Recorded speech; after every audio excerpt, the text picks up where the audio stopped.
walked into my apartment, and saw my girlfriend sitting with my sister. They were holding my journal, flipping through the pages. My sister looked up first. "How could you?" My girlfriend shook her head. "I never thought you were this kind of person. I never thought a single moment could shatter my world so completely. My name's Mark, and until that evening, I believed I had a handle on my life.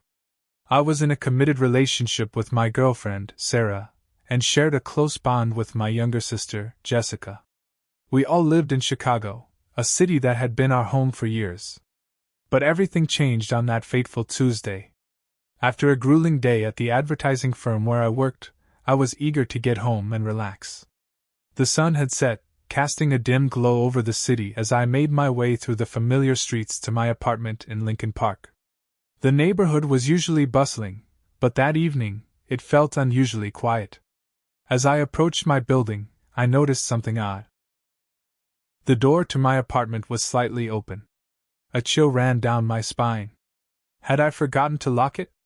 Was someone inside? My mind raced with possibilities, each more unsettling than the last. Pushing the door open cautiously, I stepped inside. The living room was dimly lit, the soft glow of the floor lamp casting long shadows. There, on the couch, sat Sarah and Jessica. They were huddled together, my personal journal open on their laps. Pages were flipped rapidly, their eyes scanning the contents with intense focus. Jessica was the first to notice me. Her eyes, usually filled with warmth, now burned with anger and betrayal. She stood abruptly, holding the journal up as if it were evidence in a courtroom. "How could you?" she demanded, her voice shaking.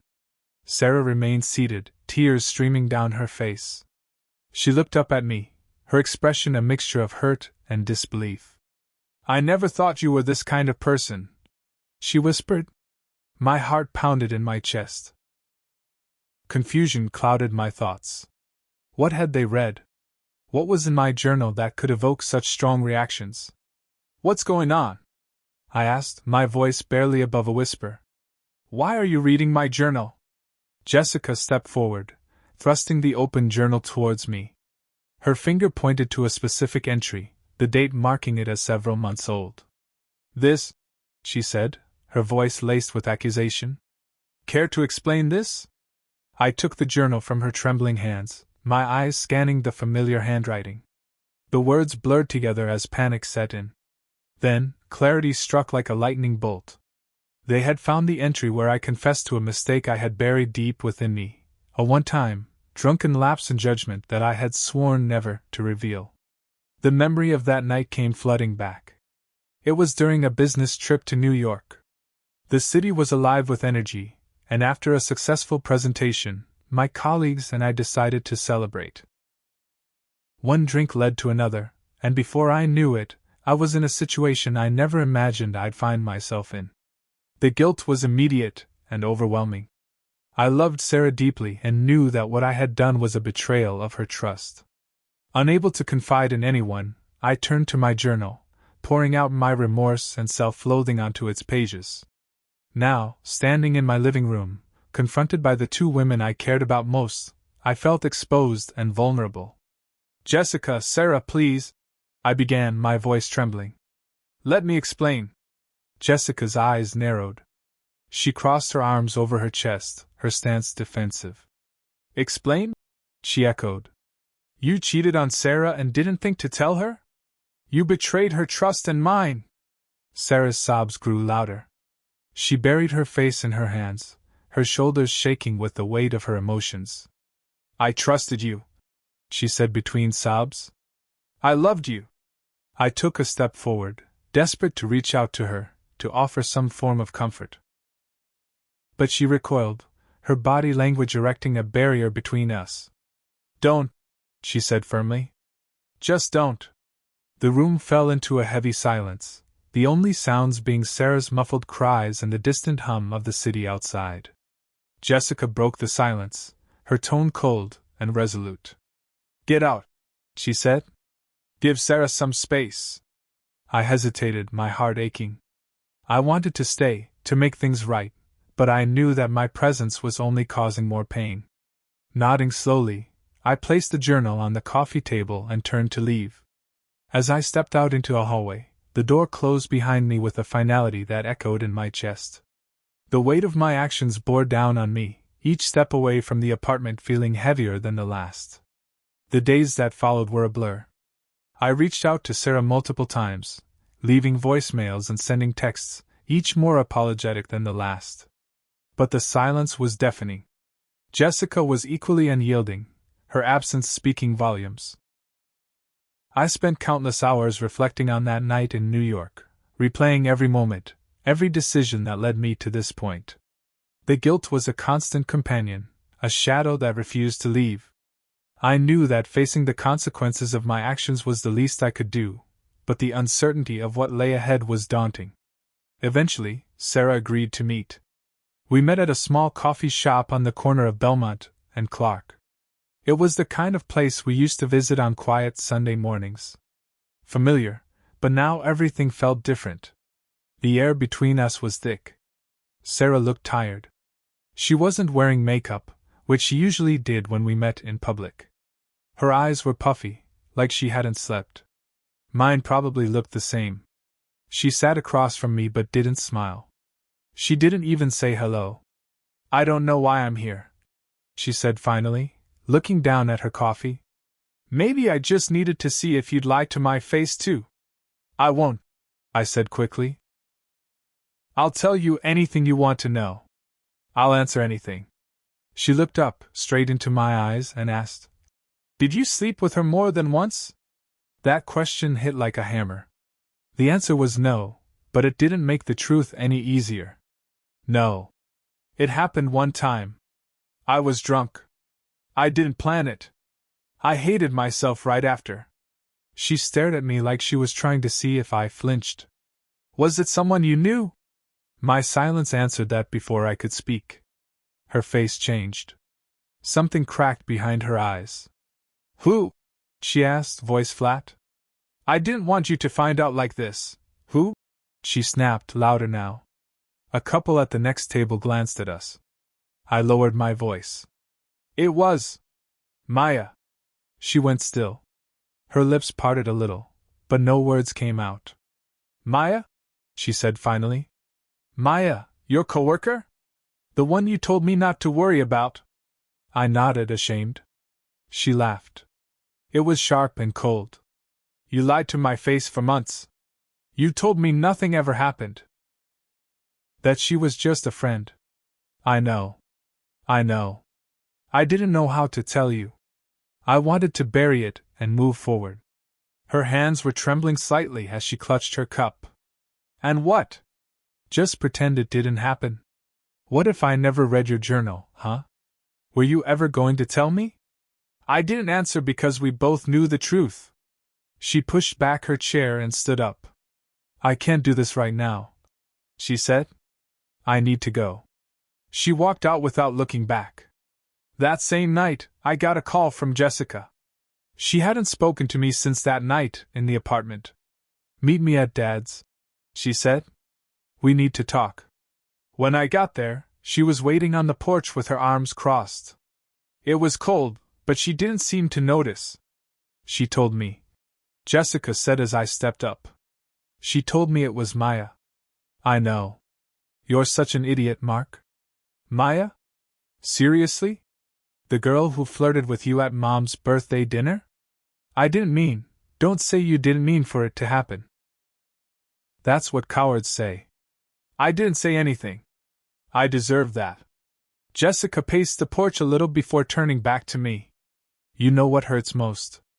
I was rooting for you. For you and Sarah. You made me believe love could actually work." I felt a lump form in my throat. "I know," I whispered. "She's not okay," Jessica said. "She hasn't eaten right in days. She cried in my room for 3 hours straight. Do you know what that does to someone? Watching your best friend fall apart." I did. Because I was falling apart too. "I need to tell you something," she said suddenly, voice lower now. "There's more going on than you know." I looked at her. "What do you mean?" She hesitated. "A few weeks ago, before all this blew up. Sarah was talking to someone. A guy. I thought it was harmless at first. What? Jessica nodded. Some guy named Evan. I saw messages pop up on her phone once. She said he was an old college friend, but something felt off. My stomach dropped. Are you saying she was? I don't know, Jessica said quickly. But she was distant, even back then. Maybe she found out something. Maybe she had a feeling. Now I didn't know what to think. I felt sick. Was this whole thing already broken before my mistake? Was I the only one hiding something? That night I couldn't sleep. I stared at the ceiling and wondered if Sarah had already checked out of our relationship before I ever slipped up. Maybe I hadn't wrecked something perfect. Maybe I just lit the match on a fire that had already been smoldering. And then came the twist I never expected. The next morning, there was a knock on my door. I opened it and froze. Maya was standing there. I think we need to talk, she said. I didn't invite Maya in right away. My chest was tight. She looked nervous, arms crossed, jacket zipped up to her chin like she was holding herself together. We shouldn't be seen talking, I said, voice low, peeking down the hallway of my apartment floor. I wouldn't be here if it wasn't serious, she said. It's about Sarah. I stepped back and let her in. Maya walked in slow, like the air inside was heavier than she expected. I didn't know what she was about to say, but something told me it wasn't just guilt or regret. She sat on the edge of the couch, her hands fidgeting with the zipper of her jacket. I didn't come to apologize, she said, looking at me directly. I came because you deserve to know what's really going on. What are you talking about? You think Sarah just found your journal and that's what broke everything, she said. But that's not the full story. I narrowed my eyes. What do you mean? Maya hesitated. A few weeks ago, Sarah came to my office. She didn't tell you, did she? My stomach twisted. What? No. She showed up out of nowhere. Said she wanted to talk. I thought she was going to slap me or scream. But she just sat down. Calm. Cold. She said she already knew. I was stunned. She knew? Before she read my journal? Maya nodded. She said she saw a text. From you. One you must have deleted. Said it wasn't the words, but the timing. Said she had a feeling for months. I was floored. She never said anything to me. Maya continued. She didn't want to confront you. She wanted to punish you. She asked me to lie. What?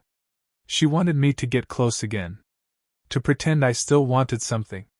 Said if I could make you slip again, she'd finally have what she needed to leave without guilt. I felt like the floor dropped out from under me. My knees buckled a little. Are you serious? She said it was just a test. To see if you were the kind of guy who'd mess up twice.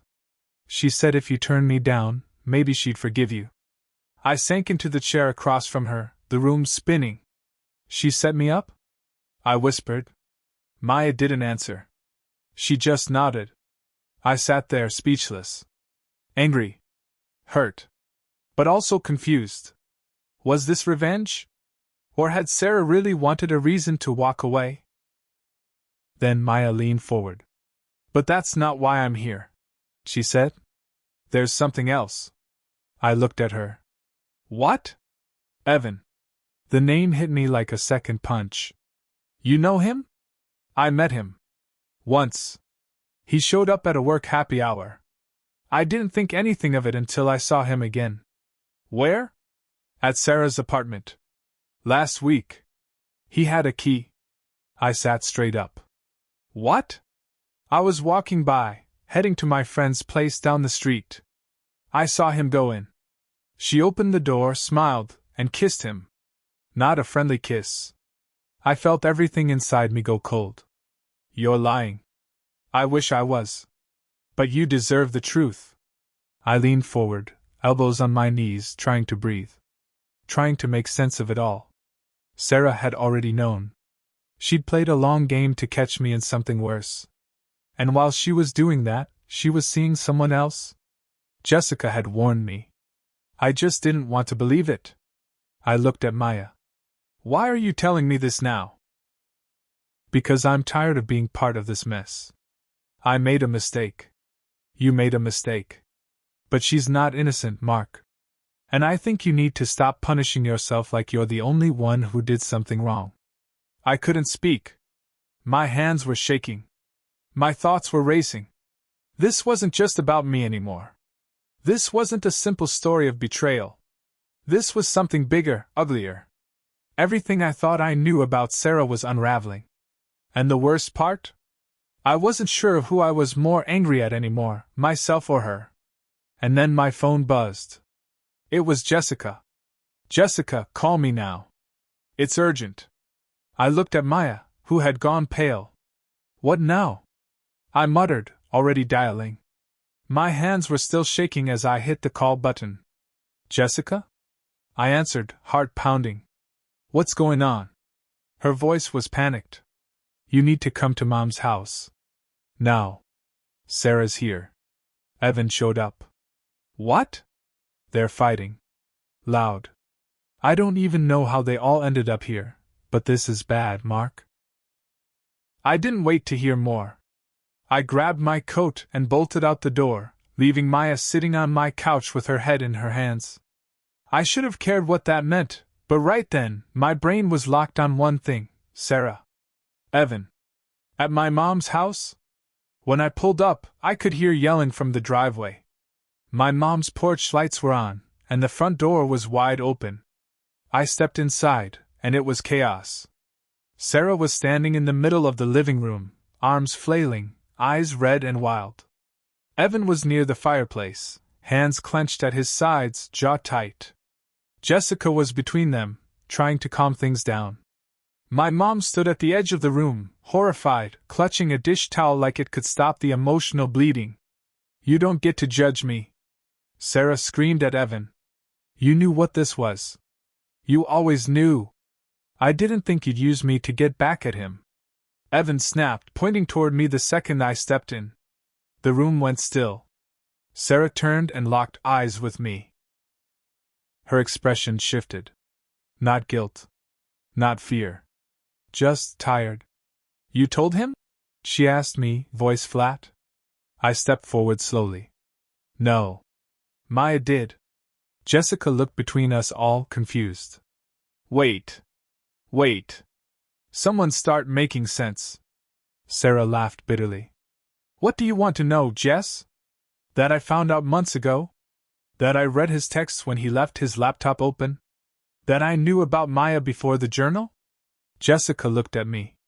I nodded, ashamed. Sarah went on. I wanted to catch him in it again. I wanted proof. I didn't want to feel like the fool. So yeah, I let Maya think I wanted her help. But Evan? I asked. You let him in your life, our life, while all this was happening? He was there, she said simply. He listened. He didn't lie to me. Sarah, I said, voice cracking. You lied to me too. That did it. She exploded. You don't get to act hurt. You cheated. You broke us. You lied to my face and slept beside me like nothing was wrong. Tears poured down her cheeks. Jessica stepped forward, putting a hand on her arm, but Sarah shook her off. You were supposed to be different, she whispered to me. I trusted you with everything. I told you about my dad, about my anxiety, about things I never told anyone. And you threw it away for one night with some coworker? I couldn't breathe. I'm sorry. I never stopped being sorry. Evan scoffed. You both sound ridiculous. You're acting like you were in some perfect fairy tale before this. You were both lying. Jessica turned to him. You don't get to talk. Evan stepped back, hands up. Fine. I'm out. This whole thing is insane. He walked out, slamming the door behind him. The silence afterward was crushing. Sarah sat down on the couch like her legs gave out. I stood there, not knowing what to say, feeling like the walls of the house were closing in. My mom quietly stepped out of the room, giving us space. Jessica finally broke the silence. So what now? No one answered. Later that night, it was just me and Sarah. We stayed at my mom's place, both too exhausted to leave. I don't know what I expected, she said softly. Maybe I wanted you to hurt like I did. You succeeded, I replied, not with anger, just truth. She looked at me, eyes red and swollen. I don't love him, Evan. I thought I did, or maybe I wanted to. But I don't. That stung more than I expected. I loved you, she said. So much. That's what made it unbearable. I sat across from her, not touching her, not reaching out. I ruined it. We both did, she said after a long pause. Just in different ways. The next morning, she left early. No dramatic goodbye. Just a quiet door click. No promises of reconciliation, no screaming. Just two people who broke each other. It's been 6 months. Sarah moved to Seattle. Jessica still talks to her sometimes. We've spoken a few times too. Cordial. Careful. Like two people who once shared everything, now walking on glass. I see Maya at work, but it's all professional. She apologized again later, but it didn't really matter. The damage was already done. I started therapy. I needed it. The guilt, the confusion, the anger, it was eating me alive. I learned that love isn't always enough. That trust is harder to rebuild than anyone tells you. That silence after betrayal is sometimes louder than yelling. People ask if I regret it. Yes. But not just the mistake. I regret not being honest when things started to go wrong. I regret not fighting harder before it was too late. I regret pretending everything was okay because it was easier than admitting it wasn't. Now, I'm still unsure. Still rebuilding. Still figuring out what kind of man I want to be. But I know this: when trust is broken, the truth always comes out. And when it does, no one walks away clean.